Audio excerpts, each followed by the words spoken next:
இன்றைய சிறப்பு சிந்தனை உரை நிகழ்ச்சி. இன்று சிறப்பு சிந்தனை உரை வழங்க நம்முடன் இணைந்திருப்பது பேராசிரியர் பழனிசாமி ஐயா அவர்கள். முதன்மை பேராசிரியர் பழனிசாமி ஐயா அவர்கள். பேராசிரியர் பழனிசாமி ஐயா அவர்கள் கடந்த பல மாதங்களாக வாழ்வியல் என்ற ஒரு சிறந்த தலைப்பிலே புறச்சிந்தனை உரை எமக்கு வழங்கி வருகின்றார்கள். இன்று அந்த தொடர் சிந்தனை உரையின் பாகம் 70. இன்றைய 70வது வாழ்வியல் பாகத்திலே ஐயா வாழ்த்தும் பலனம் பற்றி பேசவிருப்பதாக கடந்த வகுப்பிலே குறிப்பிட்டிருந்தார்கள். இப்பொழுது ஐயாவை இன்றைய சிந்தனை உரையை ஆரம்பிக்குமாறு கனடா ஸ்கை யோகா மன்றத்தின் சார்பிலே பணிவன்புடன் வேண்டுகின்றோம். வாழ்க வளமுடன் ஐயா. வாழ்க வளமுடன் ஐயா. வாழ்க வையகம், வாழ்க வையகம், வாழ்க வளமுடன். குரு வாழ்க, குருவே துணை. சிந்தனையை, உடல் நலத்தை சீர் அமைத்து ஓய்வித்த குருவே வாழ்க, வாழ்க வளமுடன், வாழ்க வளமுடன், வாழ்க வையகம். கனடா ஸ்கை யோகா அறக்கட்டளையை சிறப்பாக நடத்தி வருகின்ற ஆன்மீக அன்புள்ளங்கள், குறிப்பாக பேராசிரியர் முனைவர் சிவசங்கரம் ஐயா அவர்கள் மற்றும் இந்த நிகழ்ச்சியில் தொடர்ந்து சிறப்பித்து வருகின்ற அன்பர்கள் அனைவருக்கும் அருட்தந்தை வேதாத்ரி மகர்ஷி அவர்கள் சார்பாக வாழ்க வளமுடன் என்ற வாழ்த்துக்களையும் எனது அன்பு கலந்த பணிவான வணக்கத்தையும் சமர்ப்பித்து வாழ்வியல் வேதாத்திரிய தொடர் சிந்தனையின் 70ஆம் பாகத்தில் வாழ்த்தும் பயனும் பற்றிய சிந்தனையை துவங்குகின்றோம். சுத்த வெளியில் துவங்கிய பரிணாமம், நுண் உயிரில் துவங்கிய வாழ்க்கை நம்மிலே வந்து நிறைய பெற்று மீண்டும் இறைநிலையோடு கலப்புறக்கூடிய ஒரு உன்னதமான பயிற்சி முறைதான்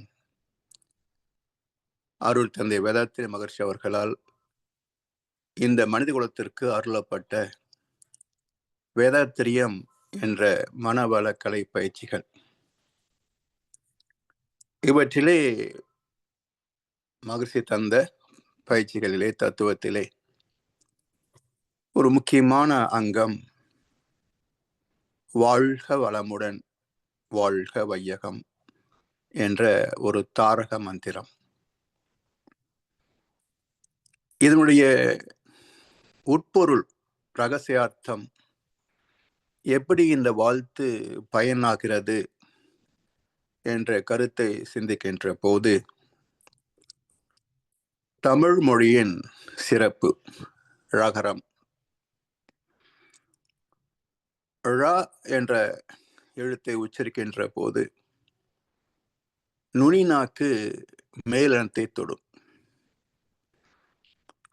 இது அர்த்த லம்பிகா யோகம் சொல்வார்கள். நாக்கை முழுமையாக மடித்து மேலெழுத்தின் அடிபாகத்தில் வைக்கின்ற ஒரு பயிற்சிக்கு லம்பிகா யோகம் என்று பெயர். இது அர்த்த லம்பிகா யோகம் என்று சொல்லப்படும். அதில் பாதி அளவு நாக்கை மடிக்கின்ற ஒரு நிலை. வாழ்க என்ற சொல்லை உச்சரிக்கின்ற போது நுனி நாக்கு மேலனம் தொடுவதைத்தான் அர்த்த லம்பிகா யோகம் என்று சொல்வார்கள். இந்த யோகத்தால் மனம் ஒடுங்கி விரிந்த உலகோடு தொடர்பு கொள்கின்ற போது பிரபஞ்ச சக்தியால் நமது எண்ணங்கள் விரைவில் செயலாக்கம் பெறும்.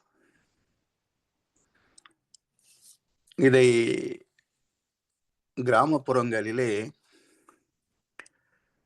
ஒரு சொல் வழக்கு உண்டு. அதாவது தீயபதை செய்வது, எனக்கு 2 கண்ணு போனாலும் பரவாயில்லை, அவனுக்கு 1 கண்ணு போகணும்னு சொல்லுவார்கள். அப்ப 2 பங்கு நட்டம் ஏற்பட்டாலும் தன் எதிரிக்கு 1 பங்கு நட்டமாவது ஏற்பட வேண்டும் என்ற ஒரு தீய எண்ணம். அப்போ தீய எண்ணம் செயலாகின்ற போது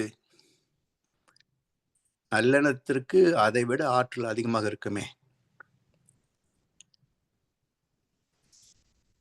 அது மட்டுமல்ல, இதுல ஒரு அலை இயக்க தத்துவம் இந்த பழமொழியிலே அடங்கியிருக்கிறது. எப்படி என்றால், எண்ணம் எழும் இடம் ஓர் புள்ளியாகும், இயங்கி முடிக்கும் களமோ அகண்டாகாரம் சொல்வார் மகர்ஷி அவர்கள். அப்ப எண்ணம் தோன்றி எங்கே முடிகிறது என்றால், இந்த பிரபஞ்சத்தில் கலப்புற்று மீண்டும் அது புறப்பட்ட இடத்திற்கே வரும். சுழல் தட்டு விளையாட்டில் சுற்றுவிட்டோன் பெறுதல் போல அலை இயக்க தத்துவம் புறப்பட்ட இடத்திற்கே மீண்டும் வந்து சேரும் என்பது இயற்கை விதி. நல்ல எண்ணமோ தீய எண்ணமோ எங்கே புறப்படுகிறதோ அந்த எண்ணத்தின் தாக்கத்தை முதலில் அங்கேயே ஏற்படுத்திவிடும். பிறகு எந்த இடத்தை நபரை நோக்கி அது பாய்கிறதோ அங்கே ஒரு விளைவை தந்துவிடும். மீண்டும் திரும்பி வந்து எங்கே புறப்பட்டதோ அந்த இடத்துல மீண்டும் ஒரு தாக்கத்தை ஏற்படுத்தும். இப்படி அந்த சுழல் வட்டம், அலை இயக்க தத்துவத்தின் சுழல் வட்டம் முடிவு பெறும். என்றால் நல்ல எண்ணமோ தீய எண்ணமோ நம்மிடத்திலிருந்து புறப்படுகின்ற போதே ஒரு தாக்கத்தை தருகிறது. யாரை நோக்கி செலுத்துகின்றோமோ அங்கே ஒரு தாக்கத்தை ஏற்படுத்துகிறது. மீண்டும் திரும்பி வந்து நம்மிலே 2ஆம் முறையாக தாக்கத்தை ஏற்படுத்துகிறது. அதைத்தான் எனக்கு 2 கண் போனாலும் பரவாயில்லை, அவனுக்கு 1 கண் போக வேண்டும்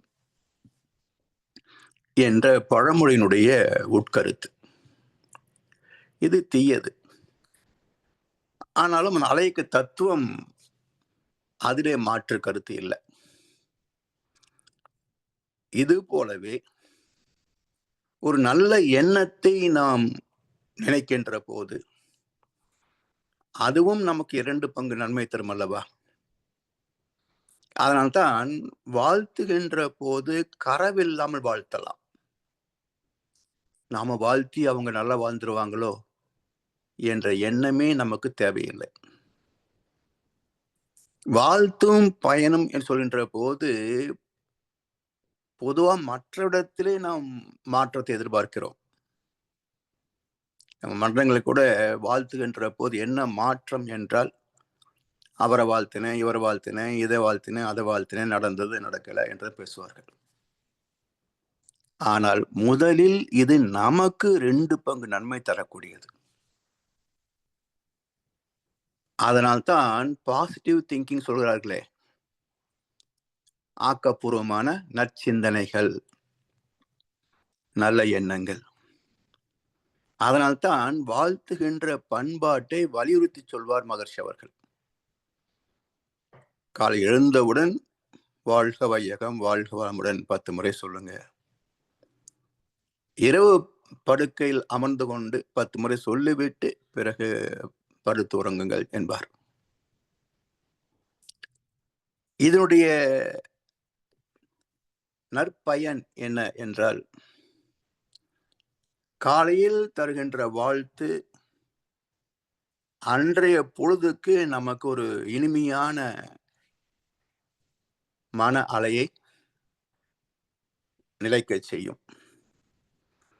இரவு தருகின்ற வாழ்த்து ஒரு சுகமான தூக்கத்தை, ஆழ்ந்த தூக்கத்தை நற்பயனாக தரும். அதனால் வாழ்த்துகின்ற போது நாம் பெறுகின்ற நன்மைகள் 2 மடங்கு. மற்ற இடத்துல தாக்கத்தை ஏற்படுத்துகிறதோ இல்லையோ, நமக்கு 2 மடங்கு நன்மை கிடைக்கும். அதனால்தான் வாழ்த்தை ஒரு பண்பாடாகவே இணைத்திருக்கின்றார். அதுவும் தவத்தின் முடிவிலே வாழ்த்துவது என்ற ஒரு சடங்காக அமைத்திருக்கின்றார். இதை பொருள் உணர்ந்து அதில் இருக்கின்ற ஒரு நுட்பமான அலையியக்க தத்துவத்தை உணர்ந்து இதன்படி எனக்கு 2 பங்கு நன்மை வந்து சேரும், என்னுடைய உறவு நட்பு இந்த உலகத்திற்கும் அதே போல நன்மை தரட்டும்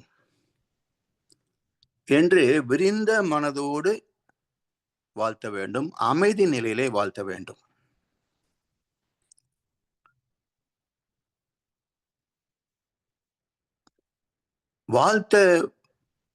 வாழ்த்தி வாழ்வது என்பார் மகர்ஷி அவர்கள். அந்த கவி சுழல் தட்டு விளையாட்டில் சுற்றி விட்டோன் பெறுதல் போல் சொல் எண்ணங்கள் செயல்கள் காந்த அலையாகி சுழன்றோடி விரைவு ஒக்கச் சென்று முடிவான சுத்தவெளி அழுத்தத்தால் பின்னோக்கி வந்து சுழன்றியக்கும் ஜீவகாந்த கருமையம் ஈர்த்து சுருக்கி இருப்பாய் வைத்து காலத்தில் மலர்த்தும் சுழற்சி ஈர்ப்பு காப்பு உன் திருவிளையாட்டென்று சொல்லாமல் விளக்கிவிட்ட சொற்கடந்த பொருளே. இந்த கவி அருட்பேராற்றலின் அன்பு குரல் என்ற ஒரு சிறு புத்தகம். அதில் இந்த கவிக்கான விளக்கத்தோடு மகர்ஷி அவர்கள் எழுதியிருக்கிறார்கள். இந்த கவிகள் ஞானக்களஞ்சியம் நூலிலேயும் இடம்பெற்றிருக்கின்றன. ஆனால் விளக்கம் இருக்காது. அருட்பேராற்றின் அன்பு குரல் ஒரு சிறிய புத்தகம். இதனுடைய கருத்து சுழல் தட்டு விளையாட்டில் சுற்றிவிட்டோன் பெறுதல் போல் பெறல் போல் சொல் எண்ணங்கள் செயல்கள் எல்லாமே காந்தலைகள் தான். அதாவது எண்ணம் எப்படி தோன்றுகிறது? ஏற்கனவே கொண்டு வந்த முன்வினை, 3 வயது முதல் கொண்டு நாம் சுயமாக அனுபவித்த பதிவுகள், தன்வினை, இந்த 2ம் இணைந்த எழுச்சியின் தாக்கம் பின்வினை, புதுவினைக்கான எண்ணம். அப்போ பதிவு என்பதே ஈர்ப்பு, விளக்குதல், அட்ராக்டிவ் அண்ட் ரிபல்சிவ் 2 தன்மைகள் தானே காந்தத்தின் இயல்பு. எனவே காந்தம்தான் எண்ணமாக மூளையிலே தோன்றுகிறது. அந்த எண்ணத்தை மற்றவருக்கு வெளிப்படுத்துகின்ற போது மொழி என்ற ஊடகத்தின் வழியாக உச்சரிப்பது சொற்கள். அதுவும் காந்த அலைகளின் தன்மாற்றம், ஒளி அலைகளாக தன்மாற்றம் அடைவது. செயல்கள், கைகளாலோ கால்களாலோ நாம் செய்கின்ற செயல்கள், உறுப்புகளால் நாம் செய்கிறோம் என்று நினைக்கிறோம். ஆனால் கை அசைவதற்கான சக்தி என்பது என்ன? வள்ளல் பெருமான் சொல்வார், ஊட்டுவிக்கின்றாய் உண்ணுகின்றேன், உறங்குவிக்கின்றாய் உறங்குகின்றேன், உறங்காத என்னை ஆட்டுவிக்கின்றாய் ஆடுகின்றேன். அப்ப எது இதெல்லாம் செய்ய வைக்கிறது? இறைநிலையே காந்தலைகளாக, உயிர் அலைகளாக பரிணமித்த ஆற்றல். அந்த சக்தி உறுப்புகளுக்குள் இயங்கவில்லை என்றால் எந்த காரியத்தையும் செய்ய முடியாது. அப்ப கை என்ற கால் என்ற உறுப்பு அதில் எந்த மாற்றம் நிகழப்போவதில்லை.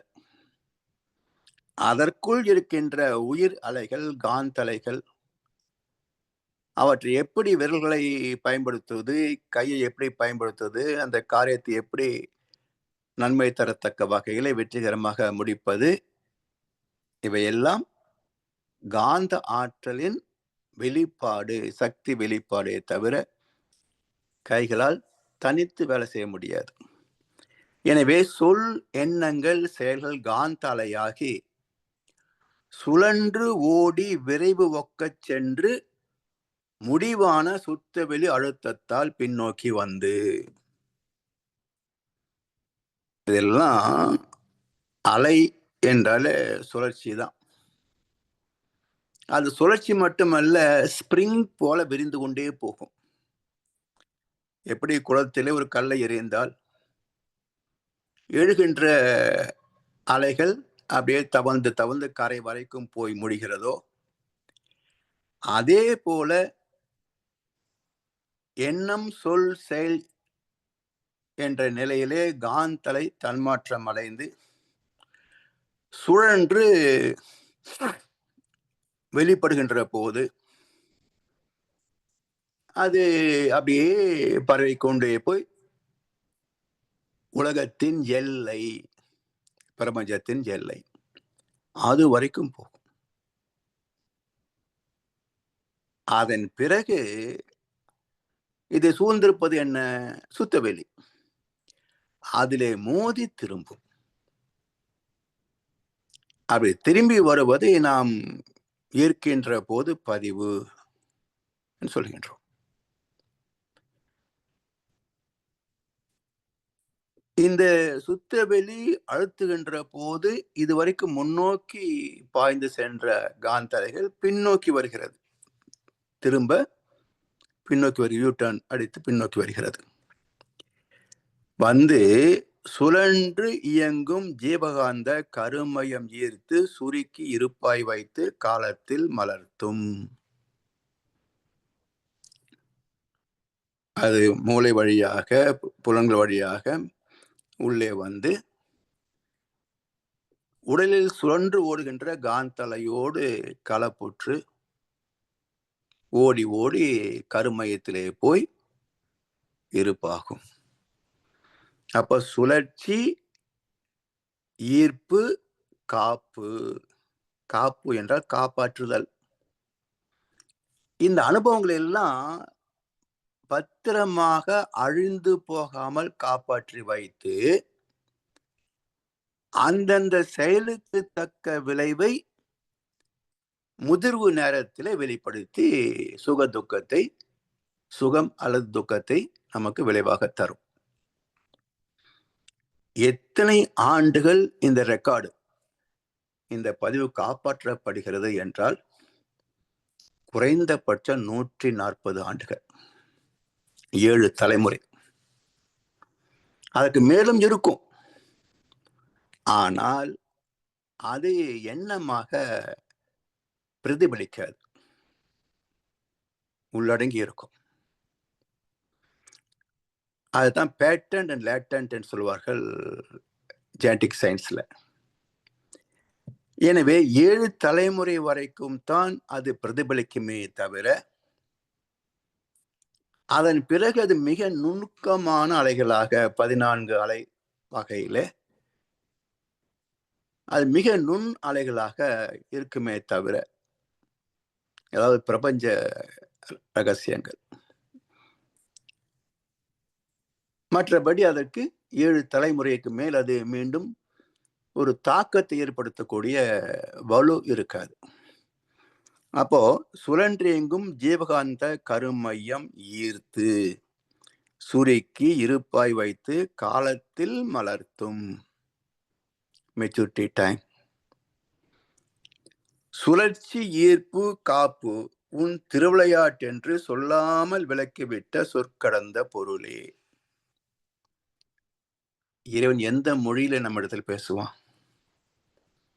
இறைவன் மொழி சம்ஸ்கிருதம் என்பார்கள். யார் கற்றுக் கொடுத்தாங்க இறைவனுக்கு? இல்லை இவர்களுக்கு இறைவனா வந்து டியூஷன் எடுத்தான்? மக்களுக்கு கடவுளை பற்றியோ தெய்வநீதி பற்றி ஒன்றும் தெரியாது. அதனால் இவர்கள் கண்டது போல கற்பனை கதைகளை அடிச்சு விட்டதுதான் பக்தி மார்க்கம். அதை கேள்வி கேட்டாலே நாத்திகன் என்று சொல்லி பொதுமக்களை நம்மை தூற்றுவார்கள். கேள்வியை புரிந்து கொள்ள மாட்டாங்க. அவங்க என்ன சொன்னாலும் நம்புவான், காலை விழுவான், காணிக்க கொடுப்பான். ஆனா சிந்தனை தூண்டினால் சாக்ரட்டிஸ் கதிதான். ஏற்றுக்கொள்ள மாட்டார்கள். அந்த அறியாமை தான் இன்று வரைக்கும் மக்கள் சந்திக்கின்ற எல்லா துன்பங்களுக்கும் காரணம். அப்ப இறைவன் எந்த மொழியிலே நமக்கு சொல்லுவான்? சொல்லாமல் விளக்கிவிட்ட சொற்கடந்த பொருளே.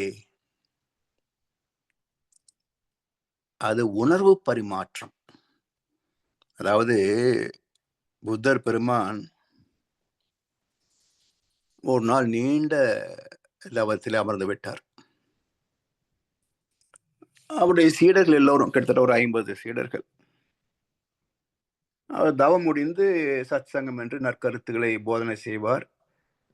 அதை கேட்பதற்காக அவரோடு அமர்ந்திருக்கின்றார்கள். நேரம் போய்கொண்டிருக்கிறது. அனந்தன் என்ற ஒரு சீடன், இருக்கும் இடம் தெரியாமல் எப்போதும் அமைதியாக இருக்கின்ற ஒரு சீடன். அவன் திடீரென்று உறக்க ஓசை எழுப்பி சிரிக்க ஆரம்பித்து விட்டான்.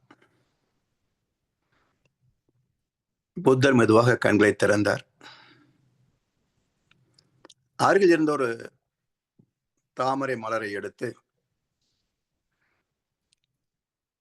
நீட்ட அனந்தன் வந்து அதை பெற்றுக்கொண்டான். ஓங்கி சிரித்த அனந்தன் அமைதியாக போய் அவரிடத்தில் அமர்ந்து கொண்டான். இது என்ன நிகழ்ந்தது என்பது இன்று வரைக்கும் புத்த மதத்திலே உள்ள ஒரு ஆழமான தத்துவ நிலை. இப்ப என்ன தாமரை பூ தந்ததனால் அமைதியாக இருந்தவன் ஓங்கி சிரித்ததன் காரணம் என்ன? ஓங்கி சிரித்தவன் மீண்டும் அமைதி பெற்றதன் காரணம் என்ன? புத்தர் தாமரை மலரை தந்ததனுடைய தத்துவார்த்தம் என்ன என்றால், குரு சீடன் உறவு என்பது ஆத்மார்த்தமான உணர்வு பரிமாற்றம். அதில் எந்த சொல்லும் இருக்காது, மொழியும் இருக்காது. சொல் என்றும் மொழி என்றும் பொருள் என்றும் இல்லை. சொல்லாத சொல்லுக்கு விலை ஏதும் இல்லை என்பார் கண்ணதாசன்.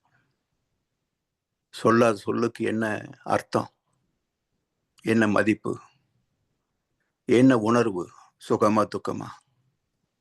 ஒன்றும் இருக்காது. மௌனத்திற்கு பல ஆயிரம் அர்த்தங்கள் எடுத்துக்கொள்ளலாம். எனவே இது குருவுக்கும் உண்மையான சீடனுக்கும் இடையில் நடக்கின்ற ஒரு உணர்வு பரிமாற்றம், ஆத்மார்த்தமான உணர்வு பரிமாற்றம். இங்கே மொழி தேவையில்லை, உணர்வுகள் மட்டுமே இடம் மாறும். அந்த உணர்வு என்பது என்ன? தூய்மையான பதிவு இல்லாத காந்தம். தூய்மையான காந்தம். எனவே இறைவன் அவனுடைய திரு விளையாடல்கள் என்று சொல்லாமல் விளக்கிவிட்ட சொற்கடந்த பொருளே. இறைவன் எப்படிப்பட்டவன்? சொற்கடந்த பொருள், வார்த்தைகளை கடந்த, மொழி கடந்த பொருள், மெய்ப்பொருள். எப்படி? ராமகிருஷ்ண பரமஹம்சர் சொல்வார், ஈஸ்வர பிரேமையோ அப்படி ஒருபோதும் எச்சிலாக்க முடியாது.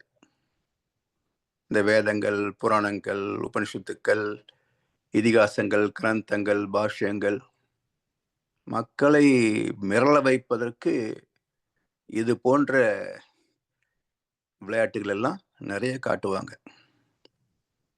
ஆனா ராமகிருஷ்ணன் சொல்றாரு, இவை எல்லாம் வாயில் போட்டு துப்பிய உணவை போல் எச்சிலாகி விட்டன என காலம் காலமாக பல பேர் உபன்யாசம் செய்திருக்கிறார்கள். என்னதான் வேதங்களை மேற்கோள் காட்டி சம்ஸ்கிருத வார்த்தைகளை சொல்லி இறைவனை பற்றி கதைகள் பேசினாலும் அந்த வார்த்தைகளை கொண்டு ஒருவன் தெய்வத்தை உணர்ந்து கொள்ள முடியுமா?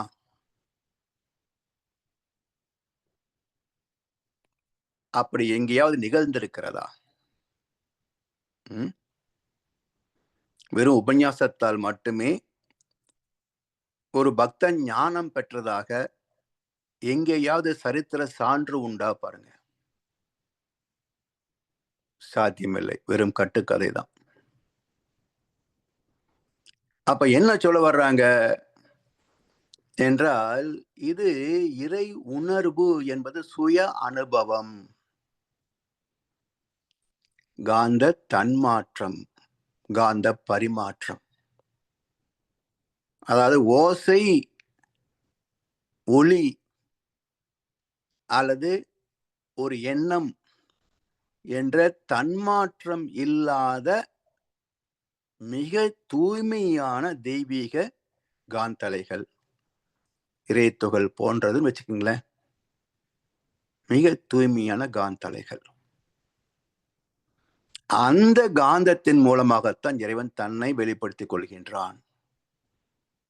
தன்னுடைய பரிணாமத்தை நமக்கு அகக்காட்சியாக விளக்கி காட்டுகிறான். அதை கண்ட பிறகு எந்த மொழியில் வேண்டுமானாலும் நாம் விளக்கம் பேசலாம். ஆனாலும் கேட்டதை விளங்கிக் கொள்ள முடிகிறதான்னு பாருங்க. தவத்தினால் அன்றி, சுய அனுபவத்தால் அன்றி, வெறுமனே புத்தகத்தை படித்து மனனம் செய்து யாராவது தெளிவாக ஒரு கருத்தை பற்றி பேச முடியுமா? பாருங்க. கேள்வி எழுந்தால் மாட்டிக்கொள்வார்கள், விளக்கம் சொல்ல தெரியாது. அப்ப தெளிவான விளக்கம் சாமி சொல்லுவாங்க, தவத்திலே ஆழ்ந்து ஆழ்ந்து பெற்ற அனுபவம் உண்டு என்றால் கருத்திலே தெளிவிருக்கும், வார்த்தைகளிலே அழுத்தம் இருக்கும் என்றார் மகர்ஷி அவர்கள். கருத்துகளிலே தெளிவிருக்கும், வார்த்தையிலே அழுத்தம் இருக்கும் என்றார்.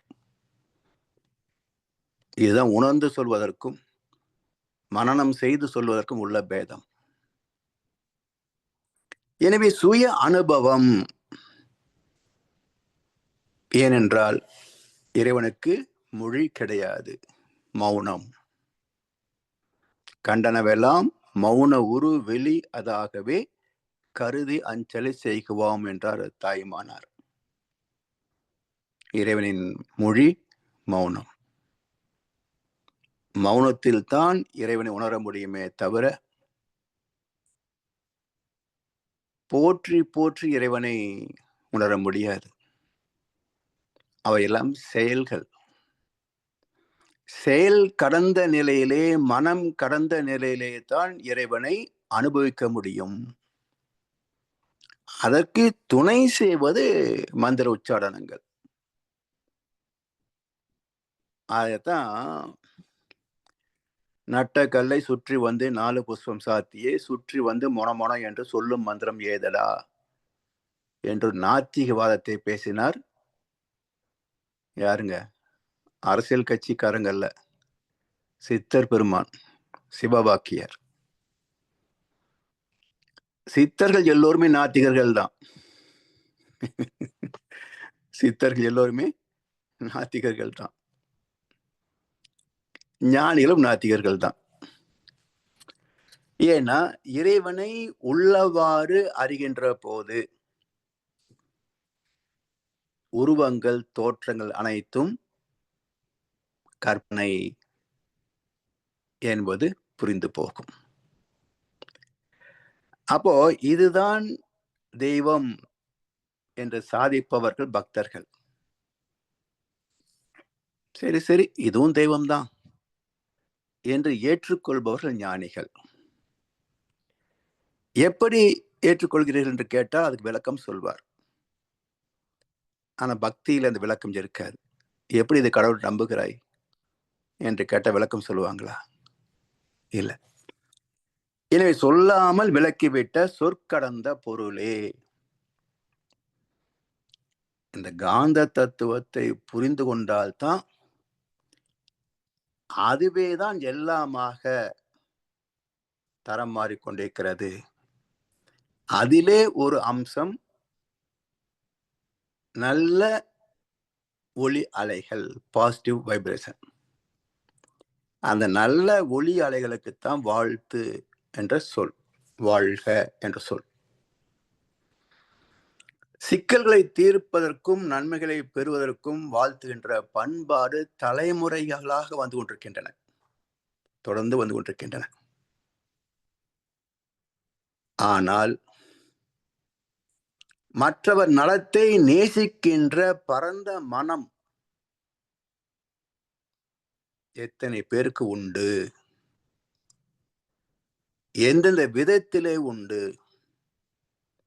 என்று சில கேள்விகளை எழுப்பினால் பதில் என்ன?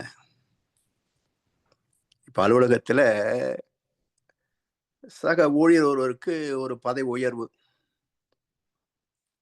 உடனே எல்லோரும் வந்து கை குலுக்கி வாழ்த்துக்கள் வாழ்த்துக்கள் வாழ்த்துக்கள், கங்க்ராச்சுலேஷன்ஸ் என்பார்கள். மனதுக்குள்ள இவனுக்கெல்லாம் பதவி உயர்வு என்று பொறுமுவார்கள். இது எப்படி வாழ்த்தாகும்? ஒவ்வொரு நாளும் good morning, good day, happy new year, happy Pongal, happy Christmas, happy Deepavali. ஆனால் அடுத்தவர் மகிழ்ச்சியாக வாழ்வதை எத்தனை பேர்களால் சகித்துக் கொள்ள முடியும்? சில பேர் தன்னுடைய உறவு, நட்பு, மகன், மகள், பேரன், பேத்தி, அதிலே பெருமைப்பட்டுக் கொள்வார்கள். ஆனால் மூன்றாம் நபர்களோ அல்லது தனது தான் நேசிக்காத அல்லது பகைக்கின்ற நபர்களோ ஒரு நன்மையை பெறுகின்ற போது என்ன தோன்றுகிறது? எரிவலை தான் தோன்றும். இது எப்படி வாழ்த்தாகும்? எனவே இன்றைக்கு பரிசு பொருட்களின் மதிப்பு கூடிவிட்டதே தவிர வாழ்த்தின் தரம் குறைந்து விட்டது. ஏனென்றால் எல்லோரும் இன்புற்றிருக்க நினைப்பது அல்லாமல் வேறொன்றும் அறியேன் பராபரமே என்ற தெய்வீகம் மக்களிடத்திலே மிக பெரும் அளவிலே குறைந்து போனது. போட்டி பொறாமை மிக்க இந்த உலகத்தில வாழ்த்து என்பது வெறும் நாவளவிலே இருக்கிறதே தவிர அது ஆள் மன அளவிலே இல்லை என்பது மிக கசப்பான ஒரு உண்மை, மிக கசப்பான உண்மை. அதனால்தான் பெற்றோர்கள், மற்றவர்கள் எத்தனை பேர் நம்மை வாழ்த்தினாலும் முக்கியமான விசேஷ நாட்களிலே ஏன் நாம் மடங்களை நோக்கி போகிறோம், கோவில்களை நோக்கி போகிறோம்?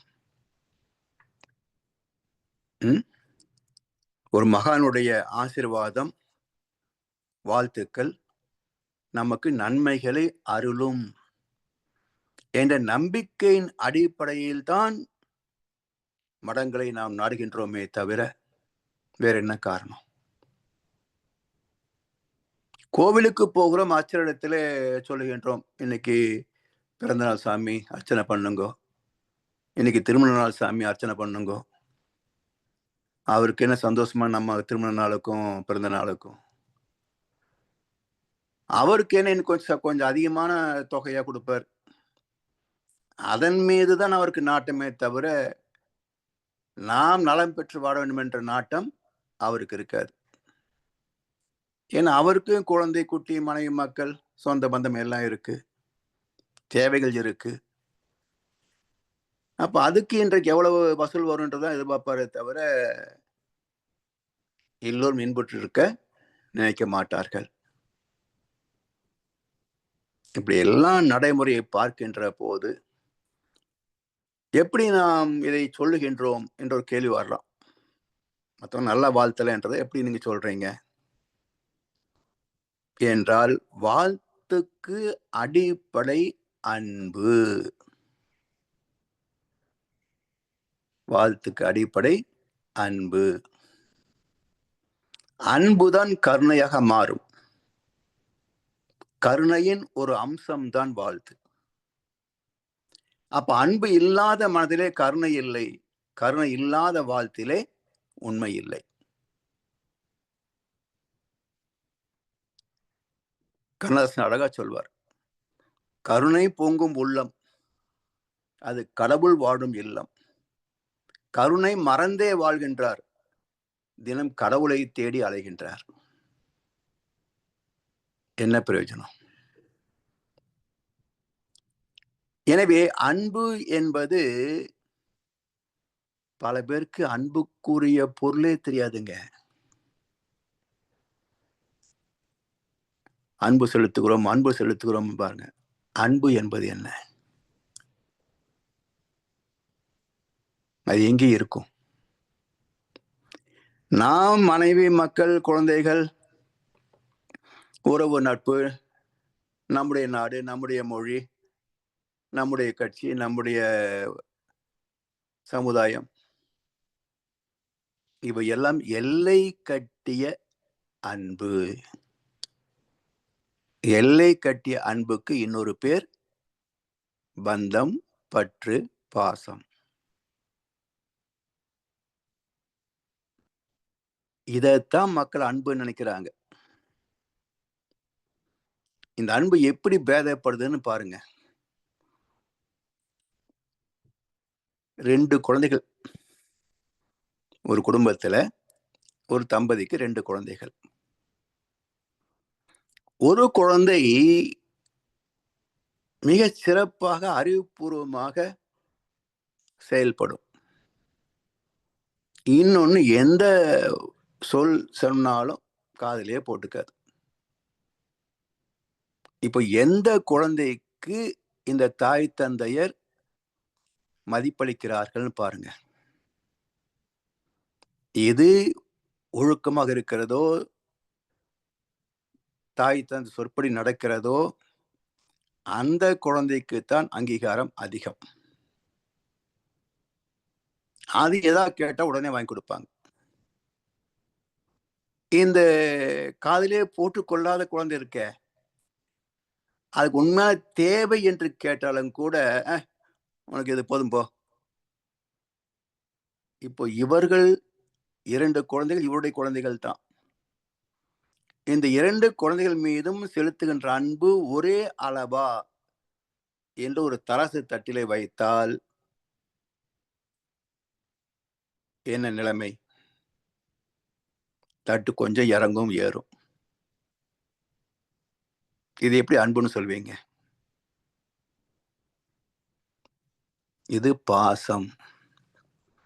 எதிர்பார்ப்புகளின் அடிப்படையில், நன்மைகளின் அடிப்படையில் காட்டப்படுகின்ற பாசம். அப்ப அன்பு என்பது திறமை மிக்க, திறமை குறைந்த, ஒழுக்கம் உள்ள, ஒழுக்கம் குறைந்த, இப்படி 2 குழந்தைகளையும் சமமாக மதிக்கின்ற, சமமாக பார்க்கின்ற பக்குவம்தான் அன்பு. ஏனென்றால் அன்பு என்பது இறைத்தன்மை வாய்ந்தது. இறைவனுக்கு வேண்டுதல் வேண்டாமை உண்டா? வேண்டியவர் வேண்டாதவர் அவனுக்கு இல்லை. வேண்டுதல் வேண்டாமை இலான். அடி சேர்ந்தார்க்கு. அப்ப இறைவனுக்கு பிடித்தவர்களோ பிடிக்காதவர்களோ, அறிஞர்களோ மூடர்களோ செல்வந்தரோ பிச்சைக்காரர்களோ உயர்ந்த ஜாதியோ தாழ்ந்த ஜாதியோ எந்த கணக்கும் இறைவனுடைய கருத்தில் கொள்ளப்படுவது இல்லை. அதனால் அன்பு பேதம் பார்க்காது. அன்பு பேதம் பார்க்காது. அதனால் கவிஞர் ஆத்மநாதன் ஒரு திரைப்பாடல சொல்லுவார், அன்பு என்பது தெய்வமானது, அன்பு என்பது உண்மையானது,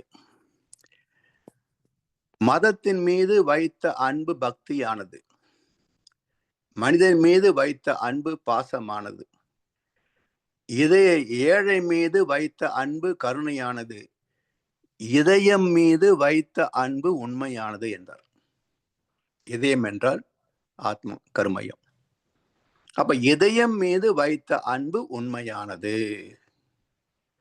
யார் ஆத்ம தரிசனத்தை பெறுகிறார்களோ, யார் ஆத்ம தரிசனத்தை நாடுகின்றார்களோ, அந்த பயணத்திலே தன்னை இணைத்துக் கொண்டார்களோ, அந்த ஆத்ம தரிசனத்தில் வெளிப்படுவது அன்பு, உண்மையான அன்பு.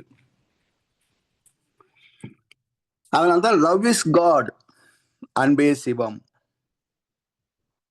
அன்புதான் கடவுள், அன்புதான் உலக மகா சக்தி.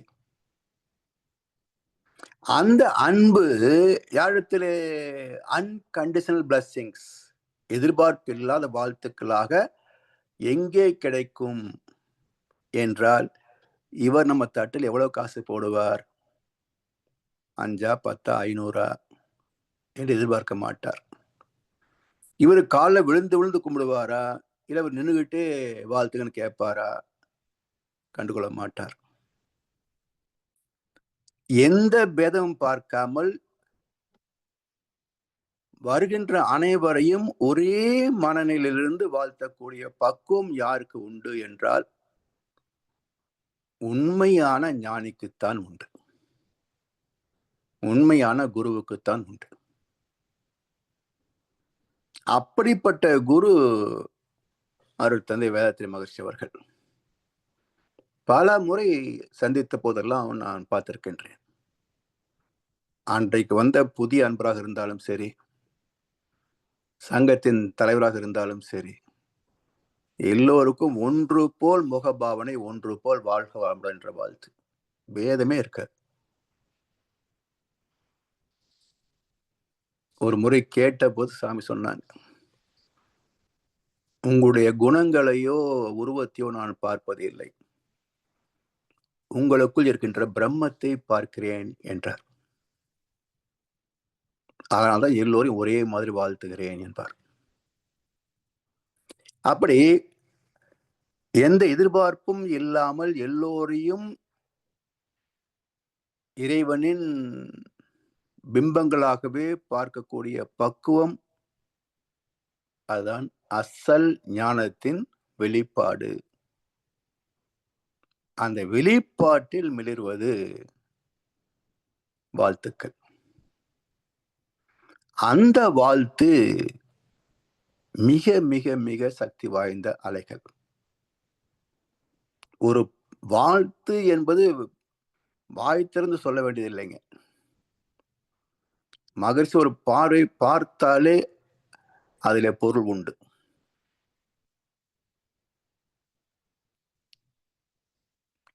இதெல்லாம் அனுபவத்தில் பல அன்பர்கள் பெற்றிருக்கின்றார்கள். எனவே மகிழ்ச்சியிடத்திலே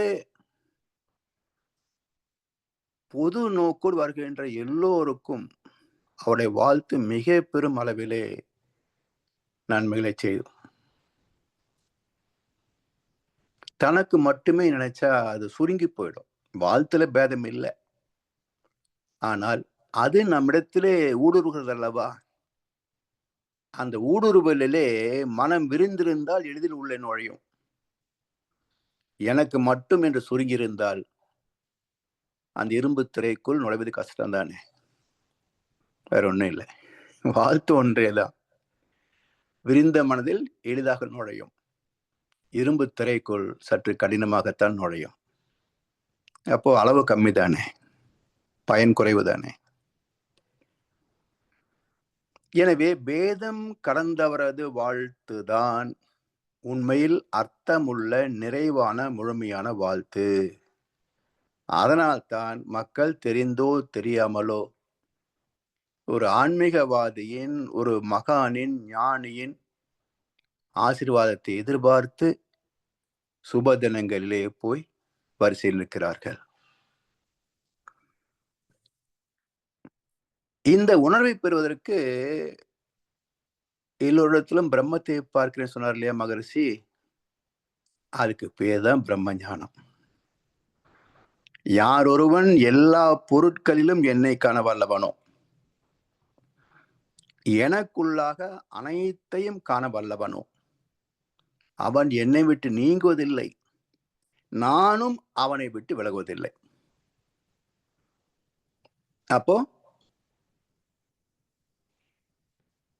நான் வேறு இறை வேறு என்று பேதம் இல்லாமல் ஒன்றாகவே கலந்துவிட்ட நிலையில் ஐயப்படாது அகத்தது உணர்வானை தெய்வத்தோடு ஒப்ப கொள்ளல் என்றார் வள்ளுவர். நடமாடும் தெய்வங்கள். அப்படிப்பட்ட மகானுடைய ஆசீர்வாதம் நமக்கு எப்போதும் வேண்டும், எப்போதும் வேண்டும். அதனால்தான் அந்த அருட்பேராற்றல் இரவும் பகலும் எல்லா நேரங்களிலும் எல்லா இடங்களிலும் எல்லா தொழில்களிலும் ஒரு துணையாகவும் பாதுகாப்பாகவும் வழிநடத்துவதாகவும் அமையுமாக. அந்த அருட்பேராற்றல் இறை மட்டுமல்ல, உண்மையான அசல் குருவின் நிலையும் அதுவேதான். குரு சாட்சாத் பரபிரம்மம்.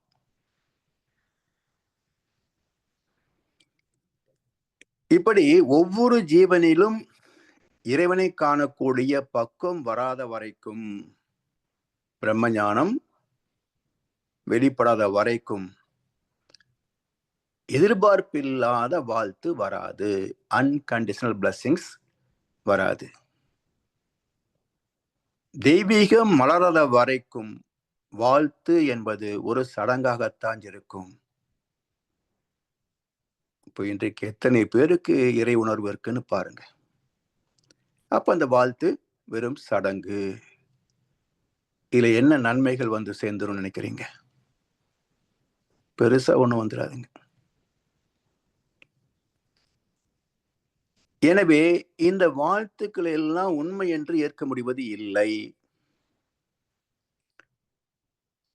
ஒருவருக்கொரு வாழ்த்து ஒத்து உதவி வாழ்வது இயற்கை நியத்தி என்பதை உணர்வதற்கு இறை தன்மை வேண்டும், பிரம்ம ஞானம் வேண்டும். அதற்காக தவம் செய்து தத்துவ விளக்கங்களை கேட்டு பக்குவம் அடைந்து இறை உணர்வு பெற்று அன்பில் முழுமை பெற வேண்டும். நம்மில் இருந்து அன்பு ஊற்றெடுத்து பெருக வேண்டும். அதனால் இறைத்தன்மை வாய்ந்த அந்த அன்புக்கு எந்த விதமான எதிர்பார்ப்பும் கிடையாது, எல்லை கோடும் கிடையாது. பாசத்துக்கு எதிர்பார்ப்பு உண்டு. அதனால்தான் நிறைய எதிர்பார்க்கிறார்கள். அன்பு செலுத்துவது என்றால் அடுத்தவர் இப்படித்தான் இருக்க வேண்டும் என்று எந்த விதமான எதிர்பார்ப்பும் இல்லாது அக்செப்ட் as it is, உள்ளதை உள்ளவாறு அப்படியே ஏற்றுக்கொள்வது. அதுதான் அன்பின் மலர்ச்சி. இதற்கு தவத்தின் மூலம் ஆத்ம தரிசனம் பெற்றிருக்க வேண்டும், தெய்வ தரிசனம் பெற்றிருக்க வேண்டும். வாழ்க்கையை பற்றிய தெளிவு இல்லை என்றால், தெய்வத்தை பற்றிய விளக்கம் கிட்டவில்லை என்றால், அதிலே சித்தி அடையக்கூடிய தவ பயிற்சி இல்லை என்றால் எப்படி இறைவனை உணர முடியும்? தவமும் வராது, தத்துவ விளக்கங்களும் புரியாது. எனவே தத்துவ விளக்குகள் மூலம் பெறுகின்ற தெளிவு தவத்துக்கு துணை செய்யும். தவத்தில் மேன்மை பெற பெற தத்துவங்கள் நன்கு தெளிவாகும். உள்ளது உள்ளவாறு எந்த தத்துவத்தையும் புரிந்து கொள்ளலாம். அதனால்தான் தவம் அறமே துணையாமே. தத்துவ விளக்கமும் தவ பயிற்சியும் இணைந்தால்தான் ஆன்மீகத்தில் பயன் பெற முடியும். அப்ப என்ன ஆகுது? தவத்தின் மூலம் மனம் ஒன்றுகின்ற போது அறிந்தது சிவம், மலர்ந்தது அன்பு. அன்பு கலந்த வாழ்த்துக்கு ஆற்றல் அதிகம். இறைவனின் தன்மை ஈர்ப்பு சக்தி, அட்ராக்டிவ் ஃபோர்ஸ், அன்பு. இவை ஆக்கப்பூர்வமான நன்மைகளை தருவதால் அதுக்கு ஏற்றவாறு தன்னை பக்குவப்படுத்திக் கொள்வதற்கு உற்ற துணையாவது தவமும் விளக்கமும்.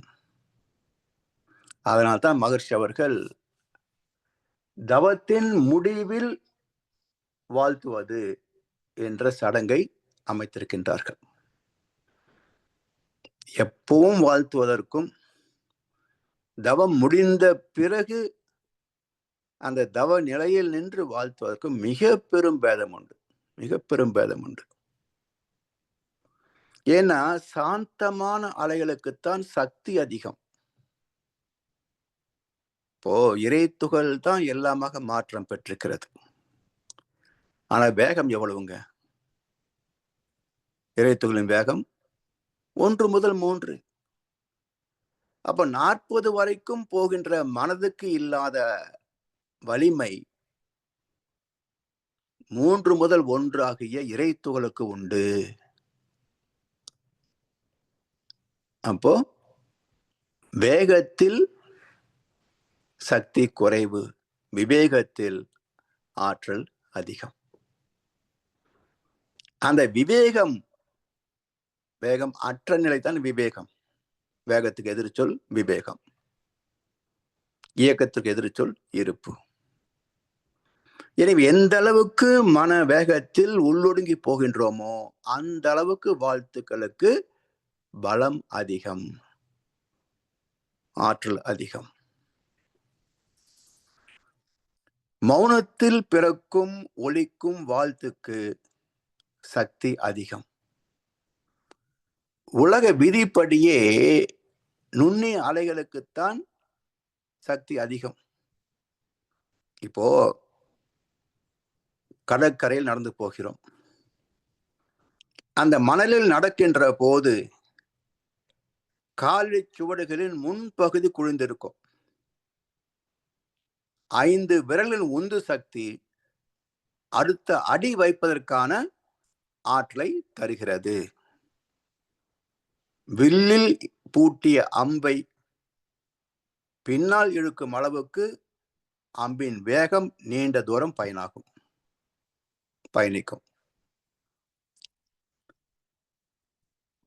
பதுங்கும் புலி தூரம் பாயும். மைக்ரோ அலைகளை காட்டிலும் நானோ அலைகளுக்கு ஆற்றல் அதிகம். இதுபோல் நுணுகிய மனதின் ஆற்றல் எண்ணத்துக்கு வலு சேர்க்கும். இதை நம்முடைய வாழ்க்கையின் மேன்மைக்கும் சமுதாய வாழ்வின் மேன்மைக்கும் உறவு நட்பின் மேன்மைக்கும் பயன் கொள்ள வேண்டும்.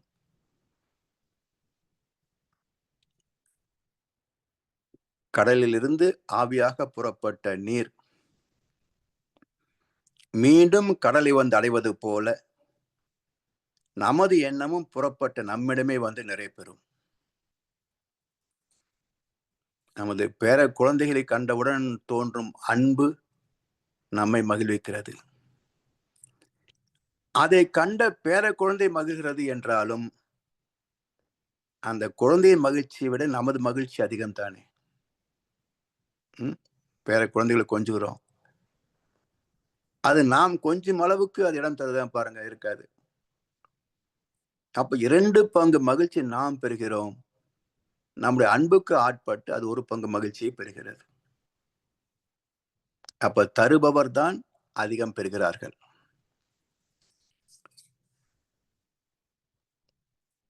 எப்படி சுற்றிவிட்ட சுழல் தட்டு மீண்டும் நம் கைக்கே வந்து சேர்கிறதோ, அதுபோல் தோன்றிய அன்பு ஒரு பங்கு மகிழ்ச்சியை தந்தது, வேற குழந்தையிடம் மகிழ்ச்சி ஏற்படுத்தியது, திரும்பி வந்து மீண்டும் நமக்கு மகிழ்ச்சி அளித்ததால் நாம் இரட்டிப்பு மகிழ்ச்சி அடைகிறோம். அதனால்தான் பைபிள் என்ன சொல்றது? Give the world the best you have. The best will come to you automatically. சிறந்ததையே கொடுங்கள், சிறந்ததையே பெறுவீர்கள்.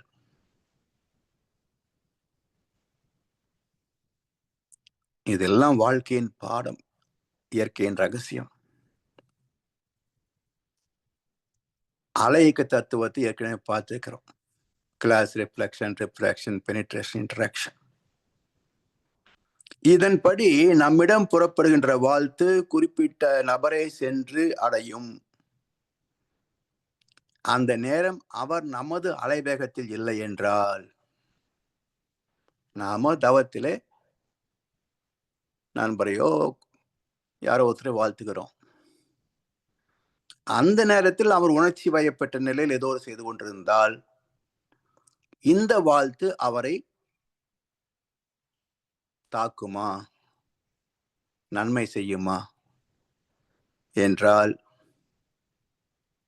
நீங்கள் தொடர்பு கொள்ளும் நபர் தொடர்பு எல்லைக்கு அப்பால் உள்ளார் என்று செய்தி வருது இல்லையா செல்போன்ல? அது போல நாம் அனுப்பிய வாழ்த்து திரும்பி நமக்கே வந்துடும். நீங்கள் தொடர்பு கொண்ட நபர் தற்சமயம் தொடர்பு எல்லைக்கு அப்பால் உள்ளார். உங்க அலைவேகம் வேற, அவருடைய அலைவேகம் வேற, உள்ள போக முடியாது, திரும்பி வந்துடும். திரும்பாமல் சென்றடையும் குறும் செய்தி போல எஸ்எம்எஸ் அனுப்பினா கால் தான் வந்து நாட் ரீச்சபிள் வரும். எஸ்எம்எஸ் அனுப்பினா சம்பந்தமில்ல அவங்களும் அனுப்புறாங்க இல்லையா, பிசினஸ் எஸ்எம்எஸ். அப்ப திரும்பாமல் சென்றடைகின்ற குறுஞ்செய்தி போல நமது வாழ்த்தும் செயல்பட வேண்டும் என்றால், யாரை நாம் வாழ்த்துகின்றோமோ அவருடைய மன அலை ஊடுருவும் திறமிக்கதாக இருக்க வேண்டும். என்ன வந்தா பரவாயில்ல, உள்ள பூந்துருவேன் என்ற மாதிரி ஊடுருவி செல்லக்கூடிய வலிமை மிக்கதாக இருக்க வேண்டும். எப்படி? புரோட்டான், நியூட்ரான், அதுக்குள்ள எலக்ட்ரான் ஊடுருவி வெளியே போயிடுது இல்ல இல்லையா? இறை துகள் அது போகாத இடம் உண்டா? எங்கே வேணும் பயணிக்கும். அப்போ சக்தி மிக்க அலை எதனோடும் ஊடுருவி போவதை போல ஆற்றல் மிக்க வாழ்த்து எதனோடும் ஊடுருவி போக முடியும். அப்போ வாழ்த்து பயன் தரவில்லை என்றால் ஒரே காரணம், அது பயன் தரும் அளவுக்கு திறமிக்க அலைகளாக செலுத்துவதற்கு நம்மிடத்திலே பக்குவம் இல்லை, தவத்தில் நாம் ஒடுங்கவில்லை என்ற ஒரே காரணமே தவிர வேறு காரணம் கிடையாது.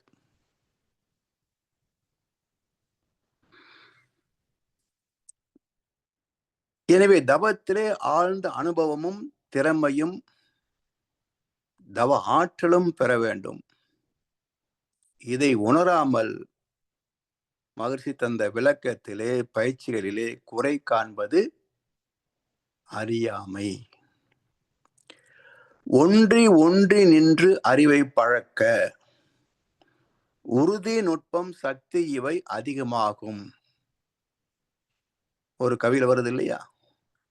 அப்ப ஒன்றி நின்று அறிவை பழக்க, தவத்திலே ஆழ்ந்து ஆழ்ந்து ஆழ்ந்து உள்நோக்கி சென்று பழக பழக உறுதி நுட்பம் ஆற்றல் இவை அதிகமாகும்.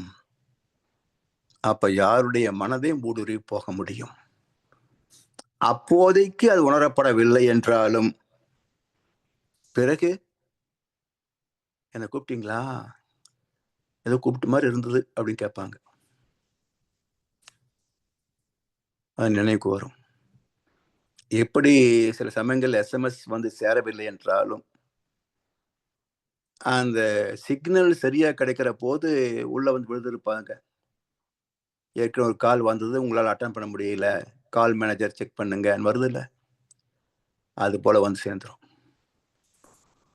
சரி, இப்போ இந்த வாழ்த்துக்கான தகுதி தவத்தில் ஆழ்ந்து போவது. நுண்ணிய அலைகளுக்கு ஆற்றல் அதிகம், அதுவே வாழ்த்தினால் நற்பயன்களை விளைவிக்கும். எதை பார்த்துட்டோம். அடுத்து எதையெல்லாம் வாழ்த்துகிறோம், யார் யாரையெல்லாம் வாழ்த்தணும் என்ற வரிசை தன் வாழ்த்து. இதை அடுத்த அமர்வில் சிந்திப்போம் என்று சொல்லி வாய்ப்பளித்த அனைவருக்கும் நன்றி பாராட்டி இன்றைய உரையை நிறைவு செய்கின்றோம். வாழ்க வளமுடன், வாழ்க வளமுடன், வாழ்க வையகம். வாழ்க வளமுடன் ஐயா. வாழ்க வளமுடன் ஐயா. மிக்க நன்றிகள் ஐயா. வாழ்த்து பயணம் என்ற தலைப்பிலே வாழ்த்து பற்றிய அறிமுகம், முகவுரை என்றே சொல்லலாம். என்று என்னுடைய வகுப்பு, முழு வகுப்புமே அதை பற்றிய வாழ்த்தை அறிமுகப்படுத்துவதிலே சிறப்பாக இருந்தது ஐயா. மிக்க நன்றிகள். இப்பொழுது அன்பர்களுடைய கேள்வி பதில் பகுதிக்கு செல்வோம். ஐயாவிடம் உங்கள் கேள்விகளை கேட்க விரும்புவர்கள், கருத்துக்களை பெருமாற விரும்புவர்கள் கைகளை உயர்த்தி கேட்கலாம்.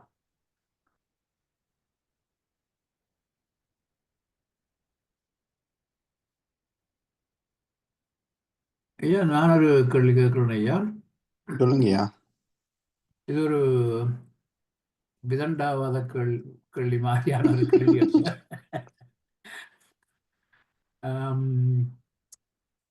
இந்த நிலை நிர்குணம், இறைநிலை நிர்குணம் ஆனது. இப்ப நிர்குணமான இறைநிலைக்கு எவ்வாறு அன்பு கருணை இருக்கும்? அன்பு கருணை என்பது நாம் வைத்த பெயர்கள்.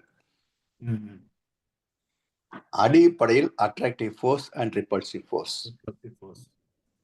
அப்ப பஞ்சபூதங்களில் அட்ராக்டிவ் ரிப்பல்சிவ் என்பதுதான் ஜீவன்களிலே அன்பு கருணை என்று சொல் மாற்றம் பெறுகிறது.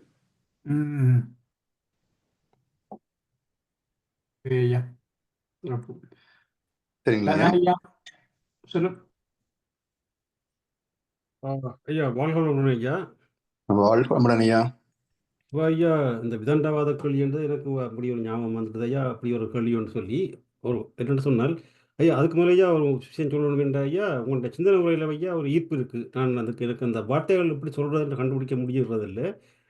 நீங்கள் சொன்னீங்க இன்றைக்கு இந்த உணர்ந்து சொல்வதற்கும் வாசித்து போட்டு சொல்வதற்கும் பெரிய பேதம் இருக்குன்னு சொல்லி, பெரிய பேதம்.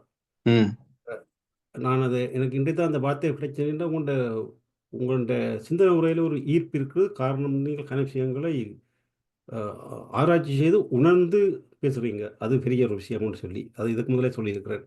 இப்போ இந்த விதண்டாவாத கேள்வி என்று சொல்லி சொன்னால், நீங்கள் ஆரம்பத்தில் சொன்னீங்க இந்த எண்ணம் எங்கள்கிட்ட ஒரு வெளிக்கிற எண்ணம் வந்து போய் அந்த சுத்த வழியோட மோதி வந்து கர்மயத்தில் பதிஞ்சு அப்படி ஒரு கருத்து சொன்னீங்களா? அப்படியா? ஆமாங்கய்யா. ரைட். இப்போ கேள்வி என்னன்னு சொன்னால், இப்போ எங்களோட இந்த எண்ணம் புறப்பட்டு போகும்போது இந்த சுத்த வழியோட போய் மோதி திரும்பி வாழுதுன்னு கண்டால், அது சுத்த வழியில போய் மோதுறதுக்கு எவ்வளோ காலம் எடுக்கும்? எனக்கு அப்படி சும்மா இருந்தாப்புல இது வந்து என்ன சொன்னால், இந்த வேறு அதே இன்னொரு கோணத்துல புரிஞ்சுக்கணுங்கய்யா. ஏன்னா அது பிரபஞ்சம் கடந்து சுத்தவழி மோதுது அப்படின்றத விட காற்று வெளியிடை கண்ணம்மா நிந்தன் காதலை எண்ணி கழிக்கின்றேன் என்ற பாரதியார். காற்று வெளி இடை கண்ணம்மா. அப்போ இந்த காற்று என்ற ஹைட்ரோஜன் 2 அணுக்கள் இருக்குன்னு சொன்னா, அதுக்கு இடையில் இருப்பது சுத்தவெளி. அப்போ இந்த பூமியிலே கூட அது மோதி திரும்பி வரலாம். ரைட். ஓகே. பிரபஞ்சத்துக்கும் போகலாம். என்ன சொல்றாங்க சயின்ஸ்ல? You cannot pluck a rose without disturbing a distant star அப்படின்றாங்க இல்லையா? ஆமாம். அப்ப தொலைதூரத்தில் உள்ள நட்சத்திரத்தை நம்ம ஒரு பூ கிள்ளுகின்ற அதிர்வுகள் தாக்குகிறது அப்படின்றாங்க. காரணம் என்ன என்றால் எல்லாமே காந்த வலை தான். இந்த பிரபஞ்சமே ஒரு காந்த வலை. இந்த காந்த வலையை இப்போ ஒரு பல்ப் எடுத்துக்கங்க. ஒரு கார்னர்ல பிளக், இன்னொரு முனையில பல்பு. இந்த பிளப்பை சொருகினா பல்ப் எரியுதுன்றது கான்செப்ட். ஓகே. இப்போ 1 மீட்டர் ஒயர்ல ஒரு பல்பு, 100 மீட்டர் ஒயர்ல இன்னொரு பல்பு. இப்போ 2 பிளக்கையும் ஒரே நேரத்தில் கனெக்ஷன் கொடுத்தீங்கன்னா 1 மீட்டர் தூரம் உள்ள நீளமுள்ள ஒயர் முதல்ல எரியுமா, 100 மீட்டர் தூரம் உள்ளது நீளம் உள்ளது பிறகு எரியுமா, அல்லது இரண்டும் ஒரே நேரத்தில் எரியுமா?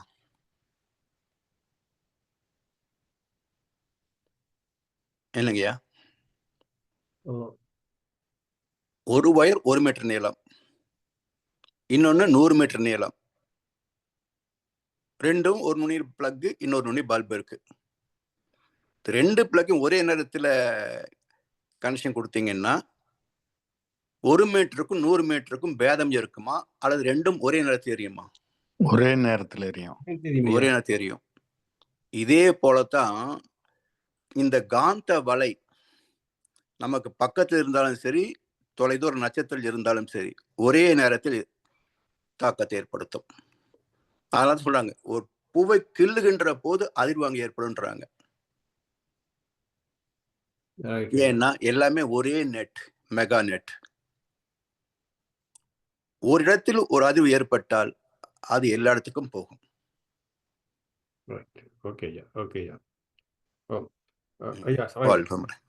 ஐயா, அடுத்த கேள்வி என்ன ஒரு கேள்வின்னு சொன்னா, ஒருவரை வாழ்த்தும் பொழுது அந்த வாழ்த்தப்படுபவர் வந்து அதே அலைவரிசையில் இல்லாவிட்டால் எங்களுடைய வாழ்த்து அவரை போய் திரும்பி வந்துடும், அப்படி சொன்னீங்க ஒரு கருத்துன்னு சொல்லி. ஆமா. அப்போ இப்போ நாங்கள் ஒருவேளை வாழ்த்துகிறோம், வாழ்த்துறைக்குள்ள அவர் வந்து அந்த அலைவரிசையில் இல்லை, அப்படியே டென்ஷனோ பெரிய பிரச்சனையில் இருக்கிறார். அப்படி என்று இருந்தால் அவர்கிட்ட அந்த டென்ஷனையும் திருப்பி கொண்டு வராது உங்கள்கிட்ட பிரச்சனைகளையா? நாங்கள் வந்து ஒருவரை வாழ்த்தும் பொழுது, அதாவதுங்கய்யா, அந்த பிரச்சனைகள், பதிவுகள் இதெல்லாம் வந்து எல்லா இடத்துலையும் மிக்சடா தாங்க இருக்கும்.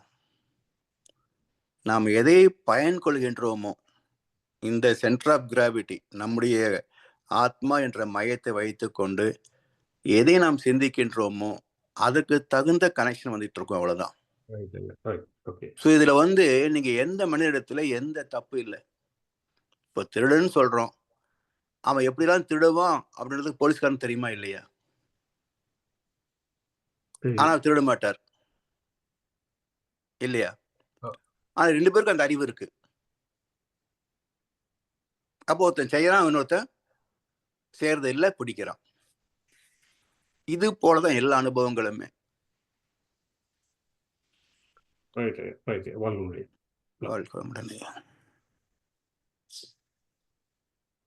அடுத்து வராயா. வாழ்க வளமுடன். வாழ்க வளமுடன் ஐயா. வாழ்க வளமுடன் ஐயா. நிறைய சிந்தனைக்குரிய கருத்துக்கள் நிறைய. கோயில் பத்தி நீங்க அந்த சொல்லும் பொழுது தேவ பாஷை இதெல்லாம் கேட்டு அனுபவிச்ச விஷயங்கள் இதெல்லாம். பக்தி மார்க்கத்துல கோயிலுக்கெல்லாம் போகும்போது ஏற்படக்கூடிய அன்றாட உணர்வுகள் தான் நீங்க பிரதிபலிச்சீங்க. ஒரே ஒரு கேள்வி என்னன்னா, அன்பும் கருணையும் சொல்லும்போது ரிப்பல்சிவ் அண்ட் அட்ராக்டிவ் சொன்னீங்க இல்லையா? அது கொஞ்சம் விளக்குங்க. அது எப்படி? அது அதாவது நம்மிடத்திலே அன்பு திணிவு பெறுகின்ற போது, அதிகரிக்கின்ற போது அங்கிருந்து அது கருணையாக வெளிப்படும். அந்த கருணை அந்த ஜீவனுக்கு நல்லதை செய்யும். சரிங்கய்யா. இதுல அட்ராக்ஷன், அப்போ அன்பு என்பது ஈர்ப்பு சக்தி தானே. இப்போ ஒரு குழந்தையை பார்க்கிறோம், நமக்கு அன்பு மேலிடுகிறது. என்ன செய்யறோம்? உடனே அந்த குழந்தைகளை எடுத்து நம்மளை சேர்த்து மார்போடு சேர்த்து அணைத்துக் கொள்கிறோம். ஓகே. ஏன் அப்படியே பார்த்து கொஞ்சலாம் இல்லையா? ஆமா, ஆமா, ஆமா. அப்போ என்ன பண்றோம்? ஒன்றை நேசிக்கிறோம்னு சொன்னால் உடனே அதை அரவணைத்து இறுக்கிக் கொள்கிறோம். ஓகே. அப்ப அப்ப அந்த அன்பு ரிப்பல்சிவ் என்பது ஃபோர்ஸ் வேலை ஈர்ப்பு சக்தி, செய்யுதுன்றீங்க. அட்ராக்டிவ் ஃபோர்ஸ், ம், ம், ம். தன்னிருக்கம். Okay, okay. அந்த தன்னிருக்கம் எவ்வளவு தூரம் போக முடியும்? ஒரு ம். குறிப்பிட்ட எல்லைக்கு மேல் போக முடியாது. இப்போ குழந்தை சரி. ரொம்ப அன்பு ஜாஸ்தின்னு சொல்லி ரொம்ப நெருக்குனீங்கன்னா செத்து போயிடும். ம், ம், ம். அப்ப என்ன ஆகுது? அது ரிப்பல்சிவ்ல வந்துருது. Okay, okay. 2ம் அப்ப இணை அதான் திரும்புகின்ற போது காந்த ஒரே ஆற்றல், ஒரு ஆமா. செல்ஃப் கம்ப்ரசிவ் என்ற ஒரே ஆற்றல் தான் ரிப்பல்சிவ் ஃபோர்ஸா மாறும். ஓகே. அதுதான் காந்தத்தின் இரு முனைகள் மாரி நம்ம அதனால தான் வந்திருக்கு. இருமுனைகள்யா. North pole, south pole. Okay. ம். சிறப்பு ஐயா. அப்புறம் யாரோ ஒரு அன்பர் அப்போ கேட்டாரு. அருட்காப்பு நம்ம சொல்றோம். ம். அமைந்திருக்குமாக அப்படின்னு சொல்றோம் இல்லையா? ம். அப்படின்ற போது அது ஏன் அது இறைவனுக்கு தெரியாதா? எது வேணுமோ அது குடுத்திருப்பார்ல. அது ஏன் அமைந்திருக்குமாக நீங்க வேண்டணுமா? கேட்கணுமான்னு ஒருத்தர் கேட்டாரு கேள்வி. ம். ம். ம். அருட்பேராற்றலின் கருணைனா அது அதாவதுங்கய்யா, ம். இந்த கவிஞர் வாலி ஒரு பாட்டுல, நீ ம். பார்த்த பார்வைகள் கனவோடு போகும், நீ ம். சொன்ன வார்த்தைகள் காற்றோடு போகும், ஊர் ம். பார்த்த உண்மைகள் உனக்காக வாழும், ம். உணராமல் போவோர்க்கு உதவாமல் போகும்னாரு. ம். ம். இல்லையா? ஆமா. அது போல நாம் வேண்டுவது என்பது வேணும்னு கேட்கறது இல்ல, ம். நாம் பெற வேண்டும் என்று நினைக்கிறோம். சரி. அதான் ஃபிராக்ஷன் டிமாண்ட்ஸ் டோட்டாலிட்டி சப்ளைஸ்ன்ற அந்த கான்செப்ட் உணர்வு தான் காரணமே தவிர அது எப்பவும் ம். வந்துட்டு தான் இருக்கும். சரி, சரி, சரி. அதாவது இப்ப சயின்ஸ்ல என்ன சொல்றாங்க, ம். இந்த வெரி சப்ளர் எனர்ஜி ம். ம். யூனிவர்ஸ்ல இருந்து இந்த ம். பூமிக்குள்ள மையம் வரைக்கும் போய்க்கொண்டும் வந்து கொண்டும் இருக்கிறது. ம். அப்போ எல்லாருக்குள்ள இந்த சப்ளர் எனர்ஜி போயிட்டு வந்துட்டு இருக்கிற போது நமக்கு ம். உடம்புல எப்படி சக்தி குறைபாடு வரும்? ம். ம். ஆனா இதையே சித்தர்கள் ஜீவசமாதி அடைகிறாங்க. ம். அவங்க சாப்பிடாமயே பல வருஷம் இருக்கிறாங்க. ம். அப்படி என்றால் இந்த சப்ளர் எனர்ஜியை அவங்க ரிசீவ் பண்ணிக்கிறாங்க. ஆமா, ஆமா. அது தெரியாதவங்க சாப்பிட்டு சாப்பாட்டுல இருந்தா சக்தி எடுத்துக்கணும். கரெக்ட். அது போலதான் நீ பார்த்த பார்வைகள் கனவோடு போகும், நீ சொன்ன வார்த்தைகள் காற்றோடு போகும், ஊர் பார்த்த உண்மைகள் உனக்காக வாழும், உணராமல் ம். போவோர்க்கு உதவாமல் போகும். கண் போன அந்த போக்கிலே உணர்வதுதான் கால் போகும். வேண்டுதல். ம். சரிங்க. ரொம்ப சிறப்பு. இல்லைங்க. வாழ்க வளமுடன். நன்றி ஐயா, வாழ்க. வாழ்க வளமுடன். மிக்க நன்றிகள் ஐயா. நாங்கள் இத்துடன் இன்றைய இந்த கேள்வி பதில் பகுதியை நிறைவு செய்வோம். இன்றைய வாழ்வியல் பாகம் 70 வாழ்த்தும் பயணம் என்ற தலைப்பிலே இந்த சிறந்த சிந்தனையுரையை நமக்கு வழங்கிய முதலை பேராசிரியர் பழனிசாமி ஐயாவுக்கு நாம் நன்றி தெரிவிப்பதோடு ஐயாவுக்கு ஒரு வாழ்த்து தெரிவிப்போம். பேராசிரியர் பழனிசாமி ஐயா அவரது உடல் நலம், மனவளம், பொருளாதார வளம், வளமுடன் அவரது அன்பு குடும்பம், வளமுடன் அவரது வேதாத்திரிய தொண்டு வளமுடன்